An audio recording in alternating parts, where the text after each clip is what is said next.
জন্য আমি এখনো বলছি না, রাহুলদার সাথে কি সত্যি সত্যি হয়েছিল? रहा नहीं जाता। মানে কেমন সম্পর্ক ছিল শালি আর জামাই বাবুর? বেশি ভয় লাগে এর জন্য যখন হে গাইস, ইটস সৌনক। সুন্দর একটা ভিডিওতে তোমাদের সবাইকে সুস্বাগতম। সো বেসিক্যালি আজকের ভিডিওটা কি নিয়ে হতে চলেছে তোমরা থাম্বনেল, ট্রেলার, টাইটেল সবকিছু দেখে তো বুঝেই গেছো। সো বেসিক্যালি আজকে আমি করতে যাব আমাদের সেই মোসানেব হোসেনের শালির কাছে একটা prank call. So prank call করে আমি সব ধরনের গোপন সত্যি কথা জানবার চেষ্টা করব, আর যেগুলো তোমরা জানো না সেগুলো তোমাদেরকে জানানোর চেষ্টা করবো। रुको जरा सबर करो। চকলেট মিষ্টি, দই মিষ্টি, মিষ্টি রাহুলের শালীর মুখ। বিয়ের আগে রাহুল তোমায় ভালোই দিত সুখ। তোমাদেরকে এটা জানিয়ে রাখি, অনন্যার নাম্বার কিন্তু আমার কাছে অনেকদিন ধরেই আছে। বলেন কি, যে মোবাইল দিয়ে আমি ভিডিওটা শুট করছি সেই মোবাইলে অনন্যার নাম্বারটা আছে আমার কাছে। সো আমি এবার অনন্যাকে কল করব, আলাদা আরেকটা অ্যান্ড্রয়েড মোবাইল দিয়ে, ওটা দিয়ে কল করব। সো প্রথমে তো ওই নাম্বারটা চেনে না, বুঝতে পারবে না, দেন সবকিছু বলে দেবো যে আমি সৌনক বলছি, আর সবকিছু সত্যিটা জানানোর চেষ্টা করবো, আর রাহুলের সাথে কি হয়েছে সেই সব কথাও বলবো। শোনা গো আমার। এট ফার্স্ট আমি নাম্বারটা ডায়াল করি প্রথম। চলো আমার নাম্বারটা কিন্তু ডায়াল করা কমপ্লিট। এবার আমি কল করব। কল করেছি।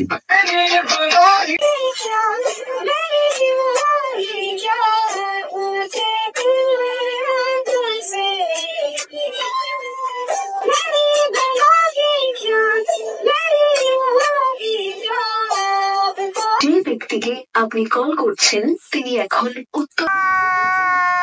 প্রথমবার কিন্তু আমি কল করলাম, কলটা ধরলো না। দ্বিতীয়বার আরেকটু পরে, 2 মিনিট পরে আমি দ্বিতীয়বার কল করব। A few moments later. Hello नहीं। হ্যালো, হ্যালো, অনন্যা তো? চিনতে পেরেছো? কে? আমাকে চিনতে পারছো না?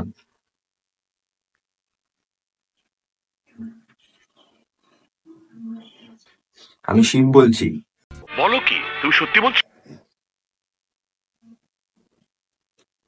হ্যালো গাইস, প্রথমে ইয়ার্কি বেড়েছে, বলছি আমি শিব বলছি। ভাবলাম যে বলবো আমি কৈলাস থেকে শিব বলছি, তো সে ফোনটাই কেটে দিল। নেক্সট আরেকবার কল করবো। 15 minutes later. সো গাইস, ওই নাম্বার থেকে, মানে যে আননোন নাম্বার থেকে কল করেছিলাম ওই নাম্বারটা কিন্তু ব্লক করে দিয়েছে। এবার আমার নাম্বার দিয়ে কল করলো, আর একটু ম্যানেজ করে নিও। ভিডিও কোয়ালিটিটা হয়তো একটু খারাপ আসছে কারণ অ্যান্ড্রয়েড দিয়ে করছি তো। এবার আমি আমার নাম্বার দিয়ে কল করবো। আসো খেলবো, খেলা হবে।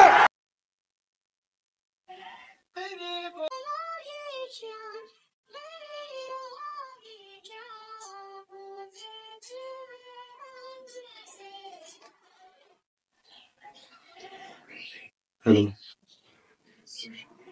হ্যালো হ্যালো, নাম্বারটা সেভ করা আছে? সৌনক বলছি। Well done. হ্যালো, তো অনন্যা তো আমাকে চেনে।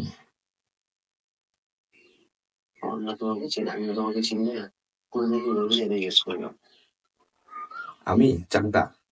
বলেন কি? হুম, একটু ভিডিওর ব্যাপারে কথা ছিল। তোর কাছে দাও তো, সেটা তো বলবো, তুমিও পাশে নাম শুনতে হবে। আচ্ছা, তাহলে পরে কল করি। না, ওই একটা ভিডিও করবো, তার জন্য দরকার ছিল। তো ঘুম থেকে উঠলে আমাকে আশা করি কলটা ব্যাক করলো। আমি কল করলাম, বললো ও ঘুমাচ্ছে। এবার ওর এখনকার হাজবেন্ড পরে আবার কে হয়ে যাবে সেটা তো আমি বলতে পারবো না। তো মানে হয়তো রাতে অনেক দেরি দেখি, মানে না, কিছু না, মানে অনেক কাজটা চলছিল, এখন ক্লান্ত হয়ে গেছে, এখন ঘুমাচ্ছে। সো বাই দা ওয়ে, সেটা ম্যাটার না। আমি মানে কলটা করতে পারলাম না। মানে বললো যে কিষান বললো যে এখন মেয়েটা ঘুমাচ্ছে, অনেক ক্লান্ত, কাজ বাজ করেছে না, তো সেসব কথা বাদ দাও, পরে আমি আর কল করব না। আর যদি তোমরা রিকোয়েস্ট করো নেক্সট ভিডিওতে এই টপিকটা আমি বাদ দিতে চাই এক কথায়। আর তোমরা যদি এই কলটা যদিও তুলতো তাহলে তোমাদেরকে বোঝাতাম, অনেক কিছু শুনতাম ওর কাছে। সো যাই হোক, তুললো না। অনেকদিন থেকে ওয়েট করছো যে দাদা আসল প্রুফটা কি, আসল সত্যটা কি, সেটা জানার জন্য তোমরা অনেকদিন থেকে, আমি বুঝতে পারছি যে ওয়েট করছো, কিন্তু আমি সেটা তোমাদেরকে দেখাতে পারছি না বা বলতে পারছি না। তোমরা হয়তো অনেকে ভাবছো যে দাদা এতদিন সব ভিউজের জন্য এইসব করেছে, সবকিছুই মিথ্যা কথা বানিয়েছে, সবকিছু গল্পের আকারে বানিয়ে গেছে, সব কোনো কিছুই সত্যি নয়। এগুলো সবকিছুই সত্যি। কিছুদিন আগে একটা কলে কথা বলছিলাম, তখন ও বলেছিল, আমি ওর কাছে প্রুফ গুলো চেয়েছিলাম, তো আমাকে প্রুফ দিতেও রাজি হয়েছিল। এবার তার পরের দিন যখন আমি প্রুফ নেওয়ার জন্য কল করলাম, তো আমাকে এই কথাগুলো বলে যে দাদা দেখো, তোমাকে তো আমি হেল্প করবো, তো তোমাকে হেল্প না করার কোনো কিছু নেই। সো মানে ব্যাপারটা এমনই হয়েছে যে ওর মোবাইলটা রিসেট হয়ে গেছে, আর ওর জিমেলে মানে যে ফটোগুলো ছিল সেভ করা, সেগুলো ও আর ব্যাক আনতে পারছে না, এরকম একটা প্রবলেম হয়েছে। এটাই হলো প্রদীপ, ওর মোবাইলটা রিসেট হয়ে গেছে, তার জন্য কোনো প্রুফও দিতে পারছে না। রাহুলের সাথে যে স্ক্রিনশট স্ক্রিনশট আছে সেগুলোও দিতে পারছে না, বা ফটো সেগুলোও দিতে পারছে না। সবকিছু মোবাইল রিসেট হয়ে গেলে যেন সবকিছু মানে নতুন করে সবকিছু আর পাওয়া যায় না। সো পাওয়া যায় যে যদি পরবর্তীতে রিকভার করা সম্ভব হয়, সো তোমাদেরকে আমি দেখাবো সেগুলো। আর এই টপিকটা আমি মোটামুটি ভাবে পুরোপুরি বাদ দিতে চাই। অনেকে এখন আমাকে বলতে পারো যে দাদা তুমি জাস্ট শুধু ভিউজ কামিয়ে গেছো, আর কিছু করোনি, এখানে কোনো প্রুফ দিতে পারোনি। যারা যারা আমার পাশে প্রথম থেকে ছিল অসংখ্য ধন্যবাদ। যারা যারা বুঝেছো যে আমি কোনো মিথ্যা কথা বলিনি, তাদেরকে মন থেকে অনেক ভালোবাসা, যে তারা ব্যাপারটা বুঝতে পেরেছো। যারা বোঝোনি তাতে আমার কিছু করার নেই, কারণ এখানে আমি অনেকগুলো প্রুফ আগের ভিডিওতে দিয়েছি।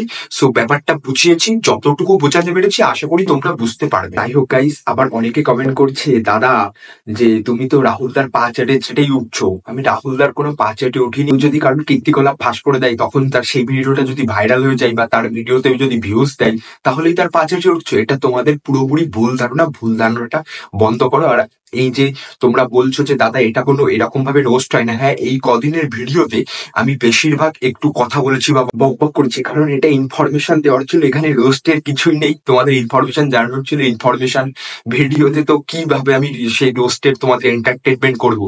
সো নেক্সট এবার থেকে এন্টারটেনমেন্ট মূলক ধামাকা রোস্ট আসবে। ভাইয়ের চ্যানেলটা অবশ্যই সাবস্ক্রাইব করে ভাইয়ের পাশে থাকো। তোমাদের একটু সাপোর্ট ভাইকে ভিডিও বানানোর জন্য অনেকটা মোটিভেট করে। Keep support and do subscribe. So আজকের ভিডিওটা এটুকুই। নেক্সটে কার রোস্ট দেখতে চাও অবশ্যই কমেন্ট সেকশনে জানিও, কারণ তোমরা যাকে বলবে তাকেই আমি একটা সুন্দর এন্টারটেনমেন্ট বেসিসে রোস্ট আনবো। সো দেখা হচ্ছে তোমাদের সাথে কাল সকাল 9টা বা 9:30টার সময়। ততক্ষণে নিজের খেয়াল রাখো, সুস্থ থাকো, আর এই ভাইয়ের ভিডিও দেখতে থাকো। আর সব গাইস কন্ট্রোভার্সি এন্ড, কোনো কন্ট্রোভার্সির ভিতরে আর যাবো না, সব কন্ট্রোভার্সি এন্ড। আর যদি কখনো কোনোদিন ওই প্রুফটা পাই, সেগুলো তখন সেই সময় ভিডিওতে শেয়ার করবো। আর এখন আমার কাছে আপাতত কোনো প্রুফ নেই। যার কাছে প্রুফ ছিল সে আমাকে দেয়নি। আমি তো আর বানিয়ে বলবো না, যে এমন না যে আমি মানুষকে ছোট করব, যে তার কোনো প্রুফ নেই বা আমি অন্য কারোর সাথে চ্যাট করে সেগুলো দেখাবো, এরকম আমি না। যেটা সত্যি সেটা নিয়েই থাকবো। সো যদিও কখনো দেয় তোমাদের কাছে আমি সেটা শেয়ার করবো। সো আপাতত কন্ট্রোভার্সি এন্ড। যাই হোক, আজকের মতো এখানে টাটা।